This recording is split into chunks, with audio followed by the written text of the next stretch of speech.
museum of the Prefecture of Police in Paris showcases the most amazing collection of artifacts in France's history of crime. The spy hole through which Dr. Petiot watched his victims agonize. The thin rope used to strangle Bailiff Gouffet. Landru's boiler. Knives, revolvers, and truncheons. All these weapons were used to commit the most heinous crimes. Since the 19th century, the police has relied on science to solve its investigations. Anthropometry, the study of the human iris, graphology, and morphopsychology are used.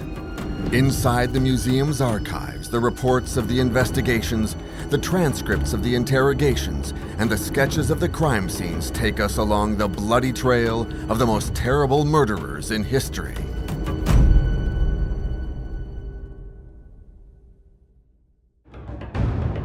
Paris, December 1937. The World's Fair closes. The symbols of two great powers, the swastika and the hammer and sickle, faced each other for the first time in the capital. Since 1933, Hitler was ruling Germany, and the SS soldiers of the Third Reich are preparing for war. The Cagoulards and the Popular Front clash. Everyone is on alert. Some people benefit from this general chaos and want to gain their place in the sun. That's the case for Eugène Weidmann, 30 years old, very handsome, German. He's recently moved to Paris, and he wants to shine no matter what it takes. Lies, holdups, hostage-taking. He's ready to do anything to quench his thirst for money and power. A sensitive dandy who was easy on the eyes, Eugène Weidmann becomes the whooping cough of the press and a sensation to a crowd of admirers. Nevertheless, his popularity will not save him. He'll be the last person to carry out the guillotine sentence in a public square.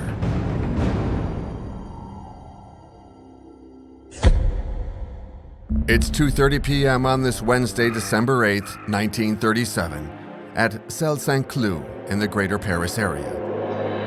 It's in this quiet residential neighborhood, far from all agitations, that Inspector Émile Bourquin and Agent Ange Poignon keep watch over a house called La Voulzie. The person they're looking for, a certain Mr. Carrère, is suspected of being implicated in the assassination of Mr. Le Sobre, a real estate agent. It's a simple reconnaissance mission, but one never knows. It could perhaps lead to an interesting clue. Agent Poignon keeps covered while Inspector Bourquin is on the lookout in front of the house.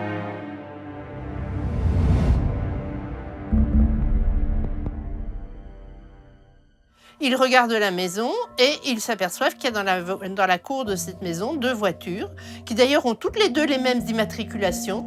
Et il y a notamment une voiture qui est une Celta 4 Renault qui ressemble fortement à celle de Le Sobre qui a été dérobée au moment de l'assassinat de ce dernier. Donc il reste là sur le pas de la porte. At this point, a young man dressed with a certain elegance appears. He approaches peacefully and pets a dog as he observes the police officer and moves naturally in his direction.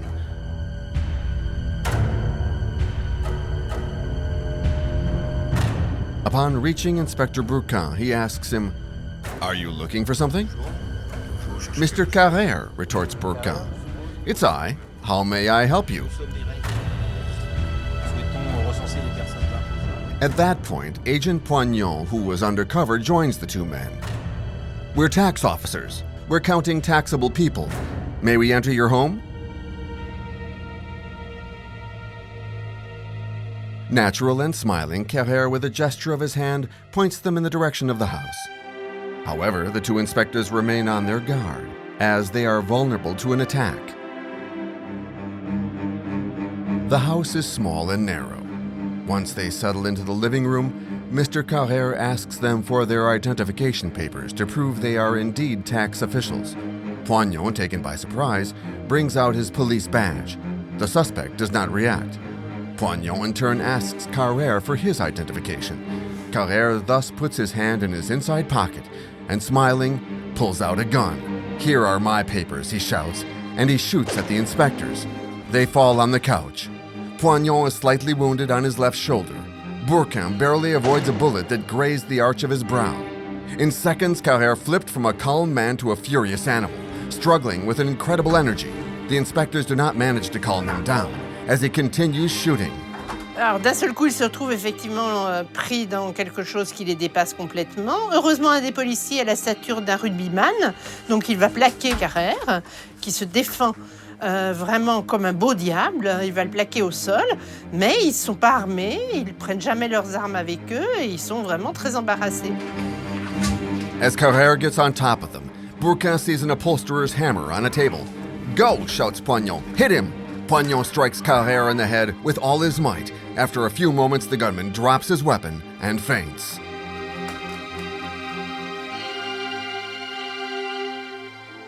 The police handcuff him and call for backup.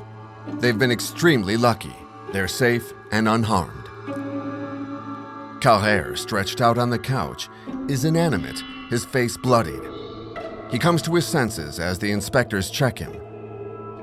In his pockets, the police officers find a wallet, used subway tickets, and a gold lighter with the initials RL. Raymond Le Sobre, the missing real estate agent. Poignon suddenly realizes. Early the next morning, the press seizes upon the incident. Poignon and Bourquin, the two brave police officers, pose proudly for the photographers. The investigators find tens of notebooks written by Carrère at the scene of the crime. This twist promises the investigation will be long and fruitful. However, who is this foreign murderer unknown to the police, and above all, how did they track him down? Raymond Le Sobre was a real estate agent. A few days prior to the drama, a man had come to the agency. The secretary describes him as an elegant young man with a German accent.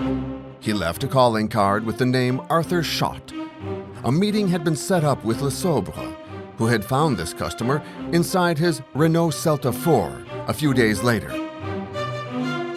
Le Sobre had 5,000 francs on him, and he has not been heard from since. On November 28, 1937, Raymond Le Sobre was found killed by a bullet to the back of the neck in the cellar of one of the properties he had shown. Commissioner Primborn was in charge of the matter. He released the description of the suspect throughout France, and it was in Strasbourg that they caught up with Arthur Schott. Donc à partir de cette carte de visite, il cherche qui était Arthur Schott, qui est domicilié à Nice. C'est un représentant en lingerie féminine qui était au moment de la mort de Le Sobre en Alsace, et de façon certaine, donc il a un alibi sans faille. Et il déclare que ses cartes de visite sont tout à fait récentes, qu'il n'en a pas donné beaucoup, qu'il en a donné une en particulier à son neveu Fritz Frommer. Donc les policiers vont chercher Fritz Frommer. Fritz Frommer lives in a hotel on Rue Saint-Sébastien in Paris's 11th district.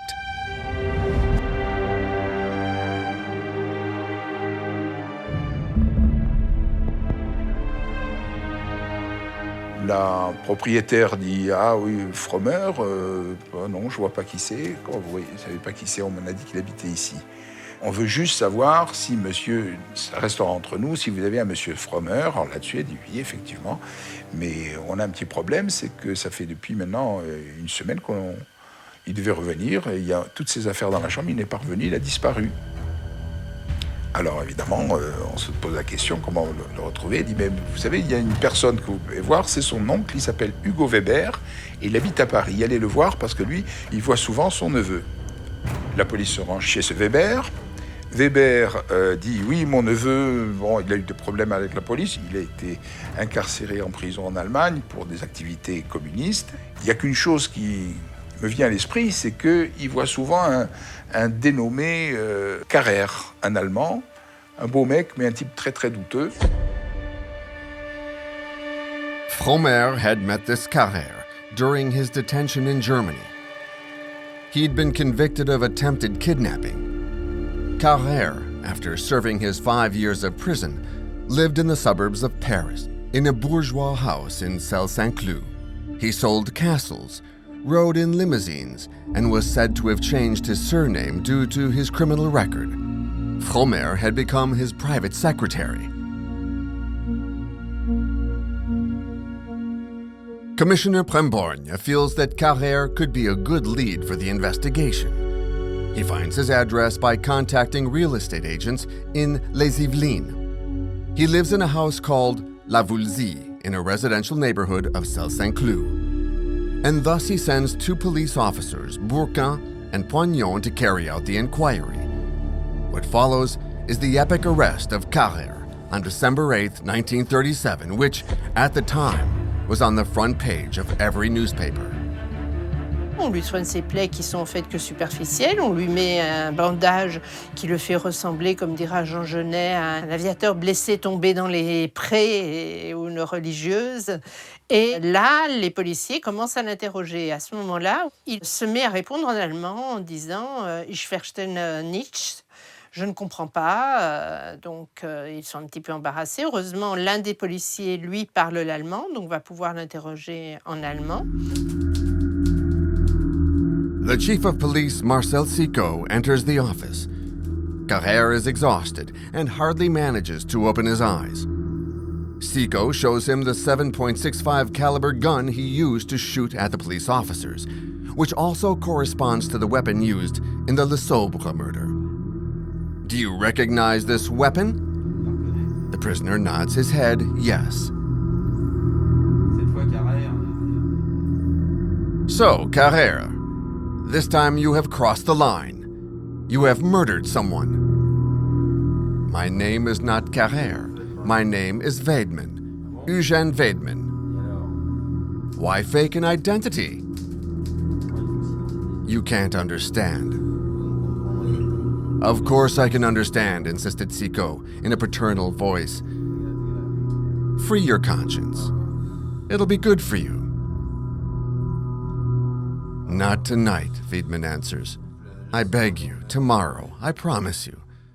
Tomorrow, I'll tell you everything. You'll not be disappointed, but let me sleep for now. The police officer does not insist as he feels that the prisoner will confess. He can wait for one more night.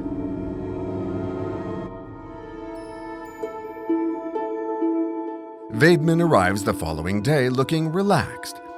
He looks like the son of a good family. Nothing about his appearance would suggest the dark side of a murderer. State your identity, asks Sicot. Eugène Weidman, born February 5, 1908, in Frankfurt am Main. I was a business employee, then a driver. I was sentenced in my country and in Canada too, where I went to try my luck. Upon my return to Germany, I was stopped again. I spent 5 years in prison. Quickly, Weidman acknowledges the reasons for his move to France. He had hatched a plan with 2 Frenchmen, Roger Million and Jean Blanc, whom he had met in the Prungersheim prison. Their plan was to kidnap people in order to demand ransom. They thus settled close to Paris in a standalone house in Celle-Saint-Cloud to execute their scheme.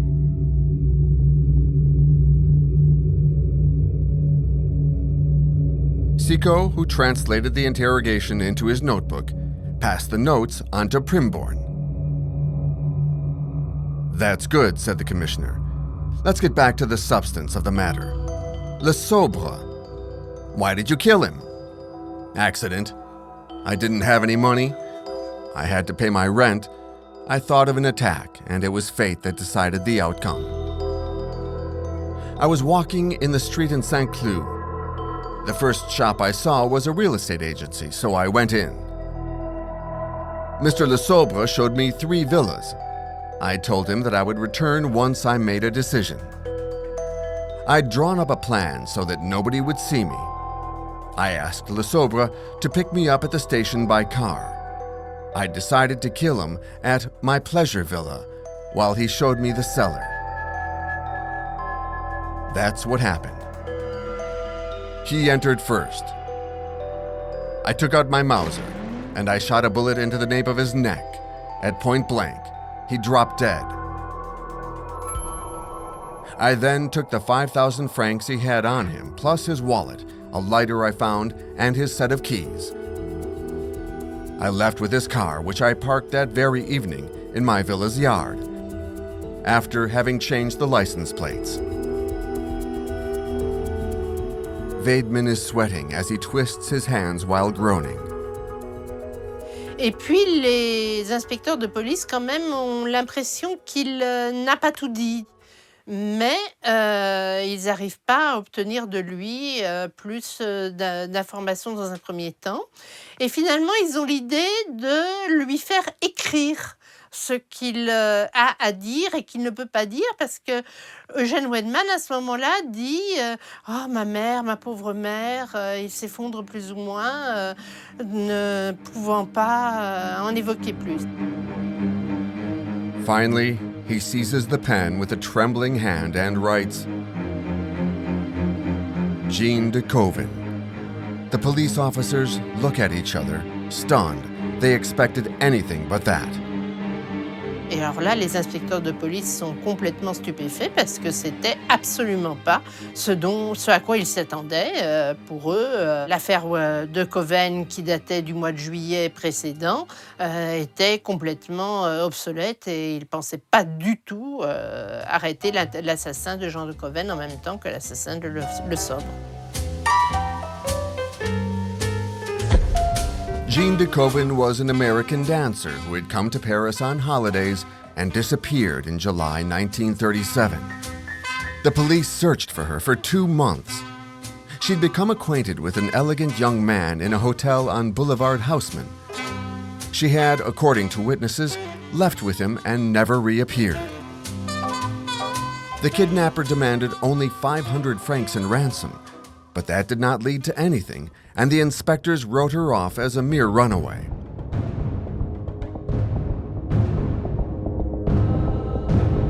How did you kill her? Asks Sicot. I strangled her.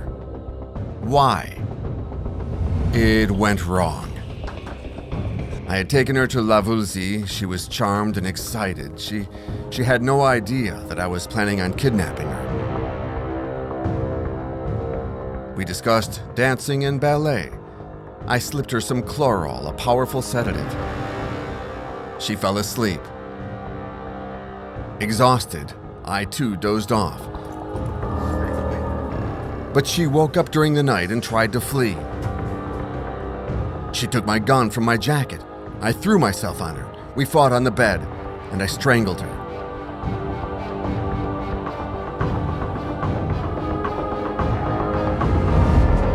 Where did you bury her? Under the doorstep at La Voulzy. You'll find her quickly. I didn't bury her deep. However, I beg you, please do not take me with you. I couldn't bear it.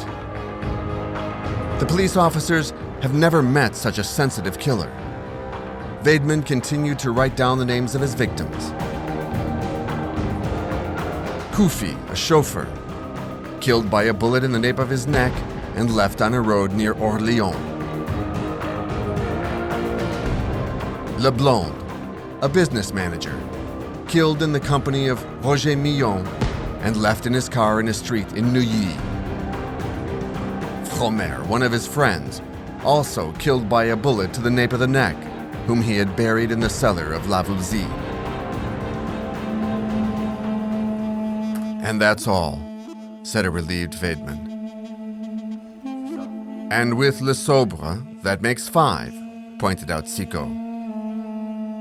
That's right, said Weidman. It needed to end. And now I'm at peace. I accept the punishment that awaits me. I believe that in the end, I have little faith in happiness, and in spite of my dreams, I was born to fail. The police officers grab Weidman and take him back to his cell.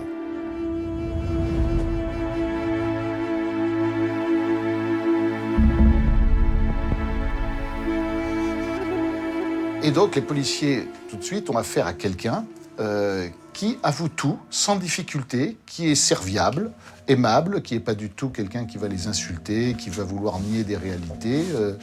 Et là commencent les premières interrogations en disant comment quelqu'un qui, comme lui, qui a un physique vraiment extraordinaire, qui parle parfaitement français avec un accent, certes un peu germanique, mais qui parle très bien, peut avoir fait des crimes aussi médiocres, aussi minables.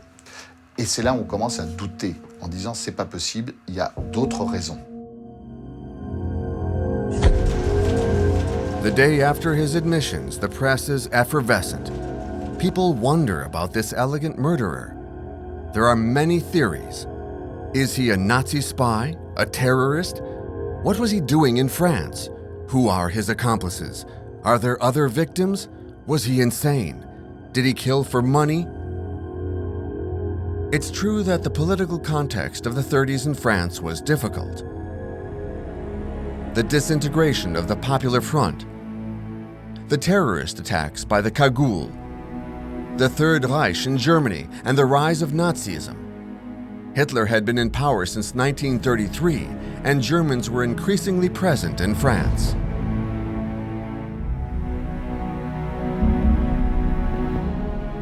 L'Allemagne en 1937, c'est la montée la grandiose du régime nazi. Je dis grandiose sans trouver une quelconque excuse à ce régime abominable. Mais voilà, il y a eu les JO de Berlin l'année précédente, qui ont quand même attiré les caméras, le monde entier a les yeux braqués sur cette Allemagne nouvelle et forte, quoi. De plus en plus de gens dans le pays suivent la doctrine d'Hitler aveuglément. Les Juifs commencent de plus en plus à affluer hors d'Allemagne, sachant que voilà, ils sont poursuivis et les pogroms se font de plus en plus fréquents. Voilà, les destructions de magasins, interdiction de pratiquer certains métiers.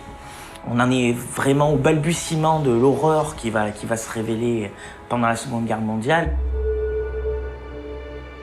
It's in this troubling political context of December 1937 that prosecutor Balmary and Judge Barry would continue the inquiry.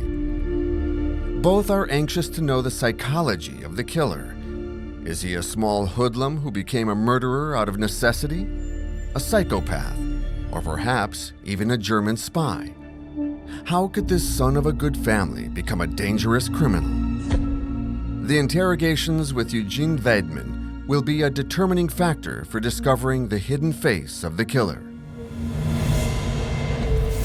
Et le juge Berry, qui va instruire l'enquête depuis le début, va chercher, d'abord évidemment à confondre, mais généralement on cherche à confondre les suspects pour qu'ils avouent des crimes. Là, il va chercher à confondre Weidmann pour qu'il puisse dire une autre vérité que la sienne, c'est-à-dire qui a commandité ces crimes, qui est derrière lui, qui peut le manipuler. Et on arrive effectivement dans le contexte international dont la presse ensuite va s'emparer. Eugène Weidmann est allemand. Il fréquente par le juif Frommer les réseaux de réfugiés juifs. Et là, toutes les questions commencent les unes après les autres. Est-ce que c'est un agent nazi infiltré ?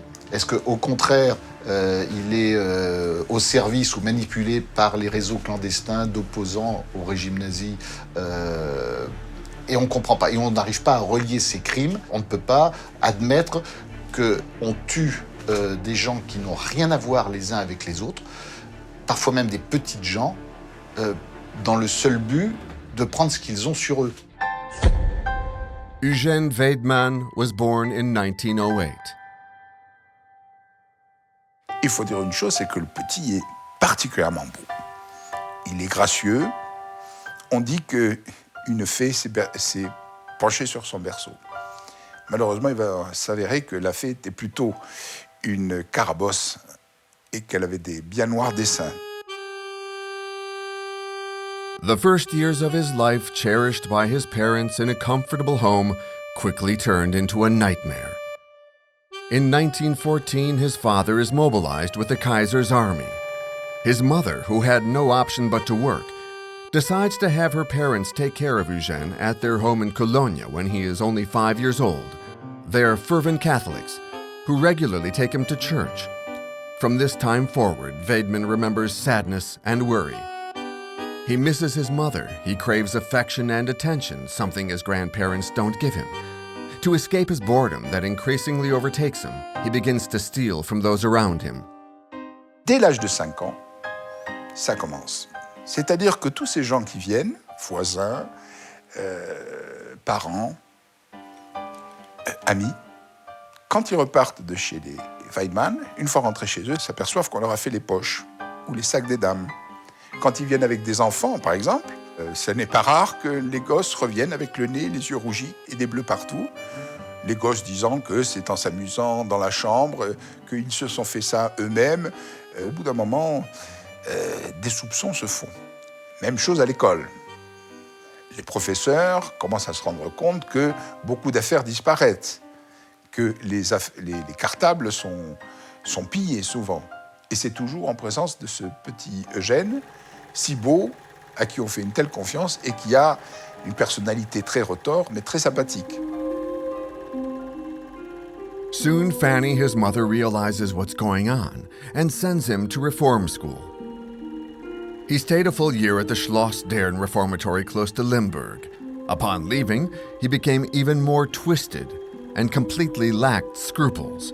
A psychiatrist, Dr. Furstenhain, who analyzed him at the time, sees in him an unbalanced, superior degenerate whose decision-making capacity relies on eccentric ideas.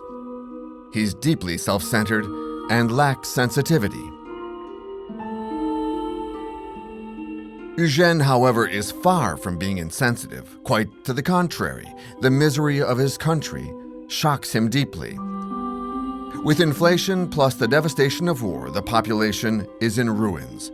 There are gradually more and more people begging in the street. Famished, they become violent.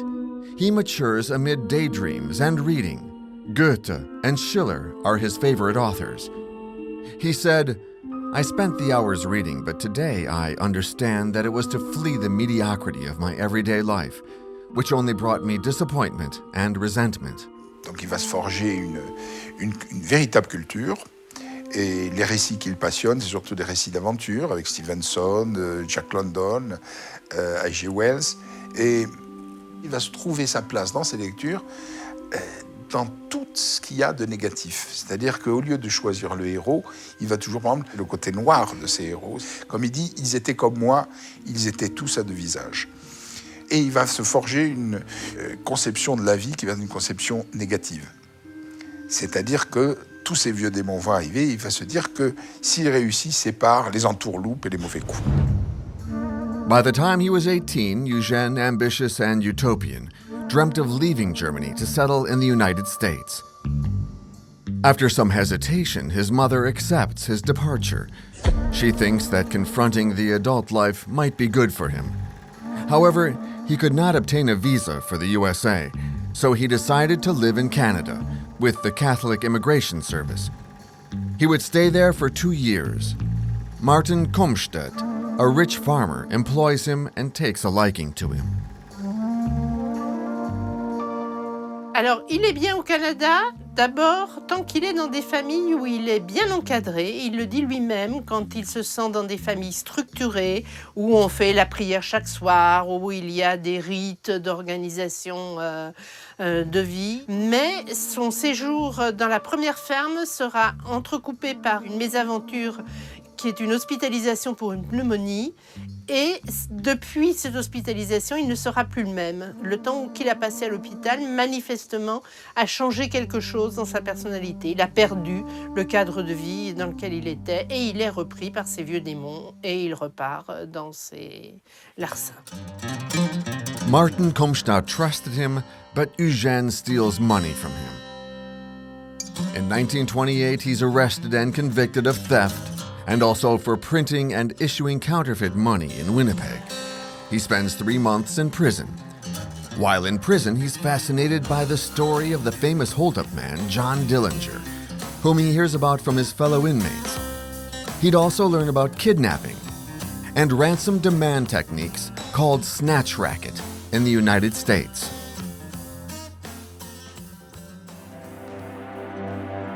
In 1929, after finishing his prison sentence, he's sent back to Germany. The Great Depression is in full force. In 1932, the banks go bankrupt. Industrial production falls 53%. Unemployment in Germany numbers 4,750,000 in March, and at the end of the year, 6 million. Weidmann, for his part, benefits from the general chaos of the mob and continues his mischief. He burglarizes 2 villas belonging to rich notables who live very close to him. However, since he was not wearing a mask, he was recognized and sentenced to 5 years in prison in Saarbrück at the Prungensheim Penitentiary. Et c'est durant ces 5 ans que va se jouer, je pense, son destin de grand criminel. Alors en prison, il va être un détenu modèle. Sa culture lui permet de s'occuper de la bibliothèque. Donc, comme il parle très bien le français, il va vite sympathiser avec 2 détenus français qui s'appellent Millon et Blanc, qui sont des petits escrocs qui sont là pour un simple trafic de devises mais minable, une escroquerie aux personnes âgées, quoi. Et ensemble, ils vont faire des projets pour le jour où ils retrouveront la liberté pour aller s'installer en France. They create their plan to open a beauty school that would serve as a cover to disguise their kidnapping and ransom activities. Night started to fall as the clerk wrote the last words of Weidmann's long confession. Judge Berry then asked to have the prisoner taken back to his cell. Weidmann, surrounded by police officers, politely leaves.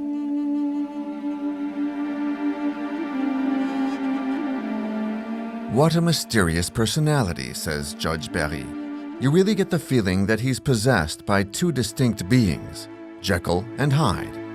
He was able to control his criminal impulses until he cracked all of a sudden and killed Jean de Koven. The part of the monster inside him took over everything else: his religious education, his desire to be recognized, and above all, his love for his mother, whom he regarded as holy.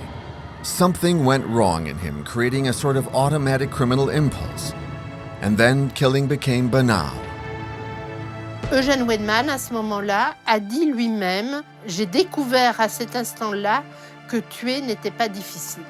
C'est-à-dire qu'il l'a étranglé dans un mouvement où il ne pensait pas donner la mort, dans un mouvement d'autodéfense pour récupérer son bien, ce pistolet qu'elle lui avait ravi et qui était un bien aussi précieux pour lui. Et à ce moment-là, quand il est sorti de cette phase un peu d'omnubilation, il s'est rendu compte qu'il l'avait tué et que tuer n'était pas si difficile que ça. The day after his confession, on Saturday, December 11th, 1937, Roger Millon, Colette Tricot, and Jean Blanc, Weidmann's 3 accomplices, aware that the police were seeking them, turned themselves in at the Versailles courthouse. For Judge Berry, the investigation of the accomplices only reinforced Weidmann's role as gang leader. Colette Tricot is in tears and admits she was the murder's accomplice, but only because he threatened to kill her and her son. She served as bait for the victims, but never participated in any murder. Jean Blanc came from a middle-class family. He did not need money, but was bored and decided to carry out the adventurous lifestyle of a gangster. Although he helped Weidmann finance his illegal affairs, the judge was convinced that he did not take part in any of the murders. Only Roger Millon seemed capable of killing. On dirait qu'il va chercher là, les derniers pieds nickelés qui existent dans la nature. Millon, c'est une ordure de la dernière espèce, c'est-à-dire qui encore... Autant Weidmann peut paraître des fois sympathique et même attachant, que lui, c'est vraiment la crapule intégrale. Roger Millon, lui, il va être méprisé par tout le monde, plus personne ne pourra le supporter, parce que lui va rentrer dans des crises de fureur, va clamer son innocence malgré l'évidence au moins 2 de ses crimes. Yet he denies any implication and claims to be a victim of Weidmann's, whom he accuses of having killed Leblond, the businessman. But before the confrontation between Millon and Weidmann takes place, a journalist will make an astonishing discovery, which will lead to a new victim. Les policiers n'avaient pas isolé la Woolsey aux visites. Les journalistes avaient déjà commencé à se précipiter un petit peu pour avoir des renseignements. Et Frédéric Potcher, qui était à l'époque tout jeune journaliste d'investigation judiciaire, va aller fouiner un petit peu dans la maison pour voir ce qu'il peut trouver. Et il trouve entre autres choses dans la cave des photos d'une femme dont il trouve le nom du photographe, qui est un photographe de Strasbourg, en tous les cas de l'Est. Et il va lui-même trouver ce photographe. Et on va très vite découvrir que Janine Keller avait répondu à une petite annonce qui demandait une dame de compagnie pour aller accompagner quelqu'un dans un voyage dans des pays étrangers. Et en fait, Weinman était allé la récupérer à la gare et l'avait emmenée en voiture avec son ami Million. Et ce sont tous deux qui l'ont assassinée dans la caverne des brigands, dans la forêt de Fontainebleau. When Judge Berry questions him about this affair, Weidman will confirm the murder of Janine Keller and excuses his memory lapse during his first admissions. On December 12, 1937, the police take Weidman and Million to La Woolsey to check that the bodies are where they said they'd buried them. First, under the doorstep, they unearth the body of Jean de Koven, which is mummified.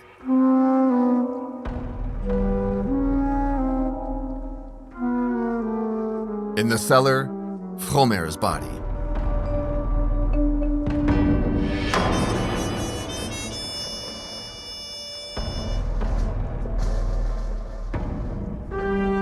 Inside the house, the police find the victim's personal belongings, Le Sobre's keys, Leblanc's papers. In the yard, not far from Le Sobre's car, is Koufi, the chauffeur's luxury car. The police also recover many telegrams and many pairs of shoes. Do they belong to other victims? The police officers wonder. The bodies are taken out and placed in coffins.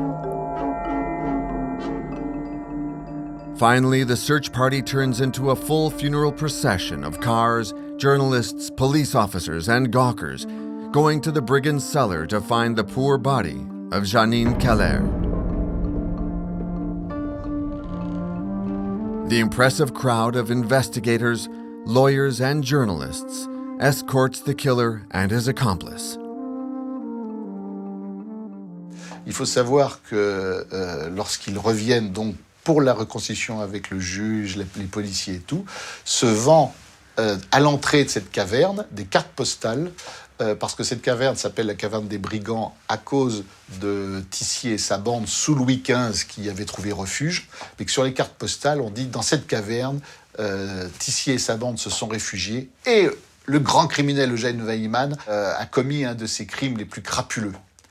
Ces cartes postales sont vendues à tout le monde. Le juge, la police et Weidman signent les cartes postales pour la foule qui est autour. Tout le monde était content d'être les vedettes, de signer les autographes sur ces cartes postales. Following Weidman's instructions, they find the body of Janine Keller, killed by a bullet to the nape of her neck. They also find the shovel used for burying her. Weidman tells the investigators, "You can analyze the prints on the shovel. They belong to Million. This proof will confirm his presence at the scene of the crime."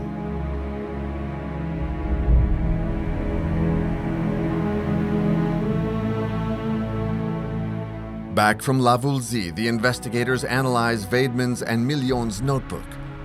They might be able to find other victims. Inside, they find various small advertisements clipped from newspapers. English lady, true society woman, imposing her whims on a well-off and discreet gentleman. Or, beautiful sculptural Amazon, perfect legs, divinely made up and dressed in luxurious eccentric outfits, can be hosted within sumptuous rooms of a fetishist gentleman who loves originality. Signed, Princess Sonia. Upon reading these classified ads, Judge Berry wonders whether the criminals saw these young women as easy prey or the objects of phantoms. The many pairs of shoes found in the house lead one to think that Weidman was a collector, perhaps a fetishist, and if so, according to the judge, this tendency could have explained, in part, his criminal acts. In any case, the young women from the ads did not seem rich, just like Weidman's victims. Then what was the interest in kidnapping them to demand ransom if they were not rich? The story of Eugene Weidman fascinated the press, which carried out its own inquiry by interviewing those close to the smooth assassin. We learned that upon exiting prison in 1935, the Gestapo arrested Weidman for 4 days. What did the Gestapo want with him? The rumors of espionnage increasingly spread around. Voilà, une piste. Peut-être est-il un agent de la Gestapo dont, dans l'esprit des Français, on relie ça à la politique et tout.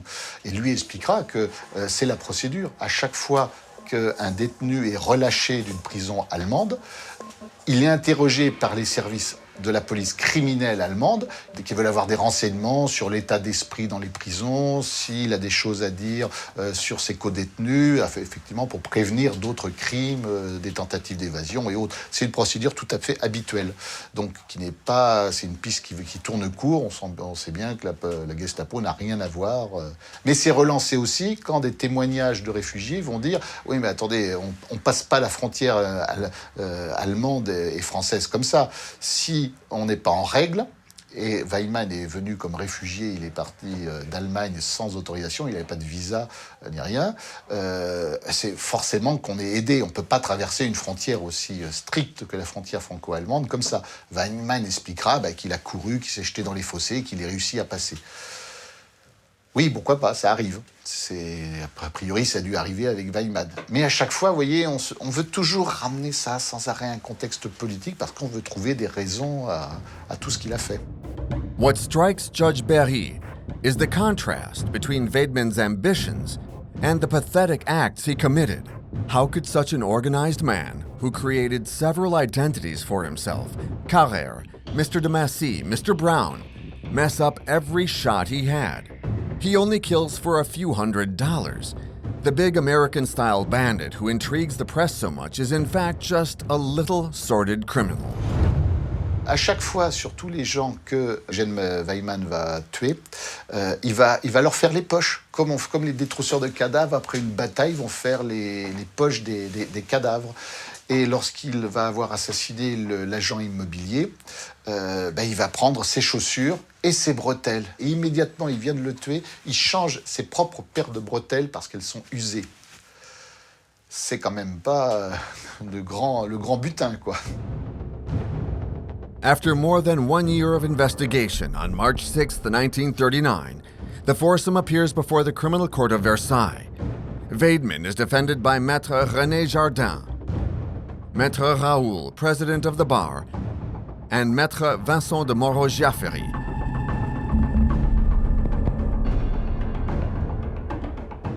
Vincent de Moreau-Giaferi, qu'on appelle le plus souvent Moreau, il est considéré comme l'un des plus grands avocats du XXe siècle. Et dans l'entre-deux-guerres, on peut dire que c'est quasiment la star du barreau parisien, notamment depuis qu'il a été l'avocat de Eugène Dieudonné de la bande à Bonneau au début du siècle. Il a été l'avocat de Landru. Donc là, il est vraiment devenu une star parce que c'est l'une des plus grandes affaires de l'époque. Et puis là, en 1939, il a déjà 60 ans. Donc on peut dire qu'il est au fait de sa gloire, Vincent de Moreau-Giaferi. And he'd done much to make it so, because psychiatric experts qualified Weidman as responsible for his actions, thus warranting the death penalty. C'est un peu l'avocat des missions impossibles. Landru, déjà, c'était mission impossible. Et là, il revient encore dans une affaire où il sait au départ que sa mission est impossible.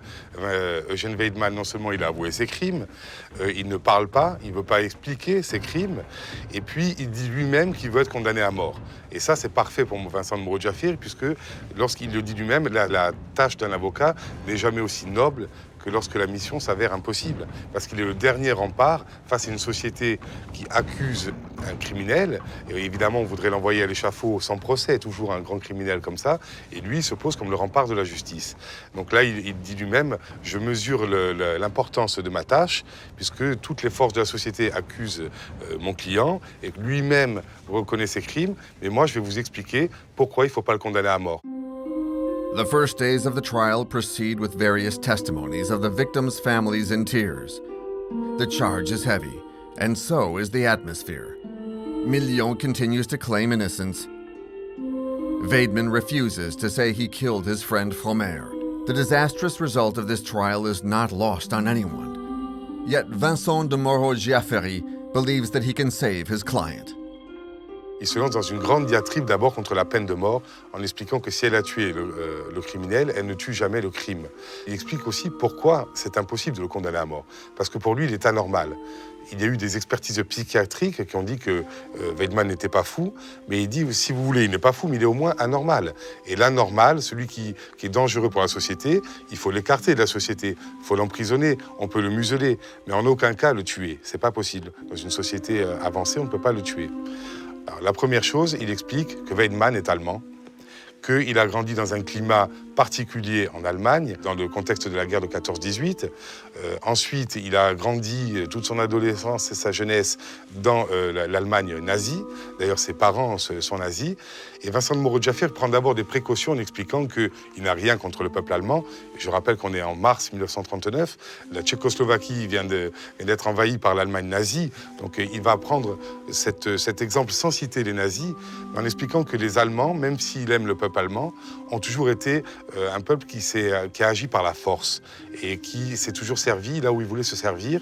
Et il dit Weidmann a grandi dans ce contexte. Et il dit Weidmann n'est que le produit d'un certain climat, qui est cette Allemagne nazie, et de sa propre maladie mentale pour lui, enfin de ses propres problèmes.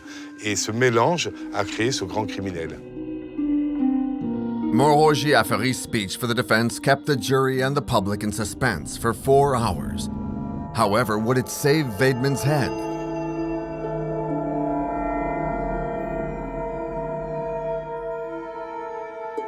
On March 31st, the verdict is finally delivered.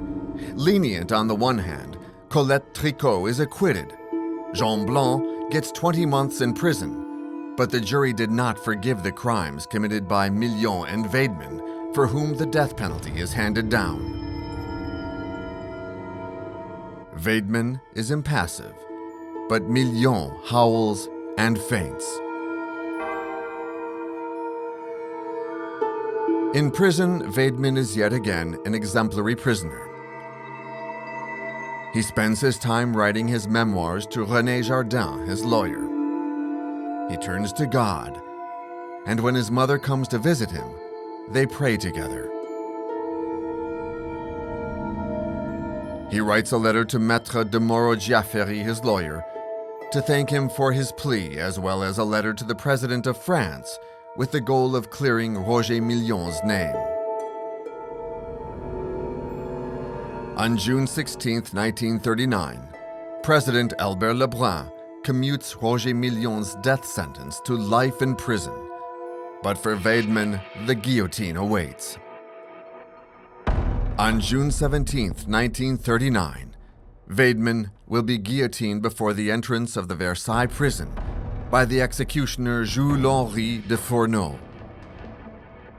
Donc on est le 17 juin, on est à 3-4 jours du solstice d'été, donc les jours les plus longs de l'année. Le soleil se lève très tôt. Normalement, les exécutions se passent à 3h30 à ce moment-là, puisqu'elles se passent toujours quand le soleil pointe. On est encore dans la nuit et les gens ne peuvent pas voir grand-chose. Et là, ça va se faire à 4h30 du matin, donc le soleil il est déjà très haut dans le ciel, et ça va donner lieu notamment à au moins 2 vidéos et une grosse série de photographies qui vont montrer pour la première fois à la plupart des gens à quoi ressemble une exécution, à quoi ressemble la guillotine. The crowd watching the spectacle manages to outflank the police, keeping order. An adolescent, the English actor Christopher Lee, later known for his role as Dracula, attends the event and provides this detail in his autobiography.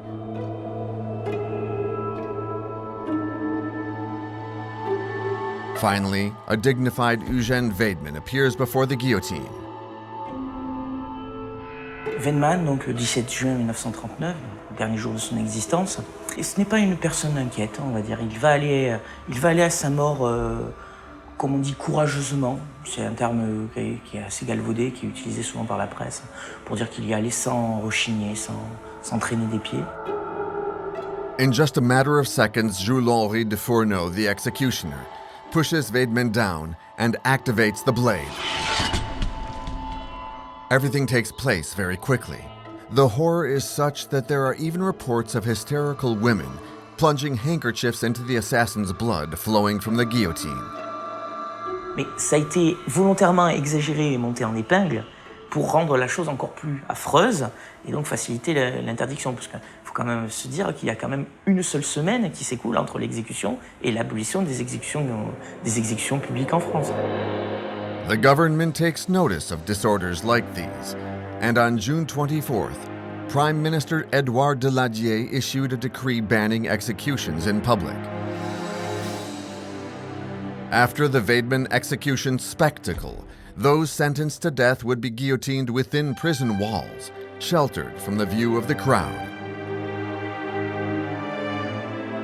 The measure was put into place in time for the following execution, that of Jean de N, on July 19th at Saint-Brieuc. Weidmann was buried in an anonymous tomb in the Gonard Cemetery in Versailles, thanks to a girlfriend he met in prison who helped him avoid the common grave by obtaining from the prosecutor an anonymous burial place for Weidmann. This is how Eugène Weidmann is known as the last person to be publicly guillotined in the history of French law.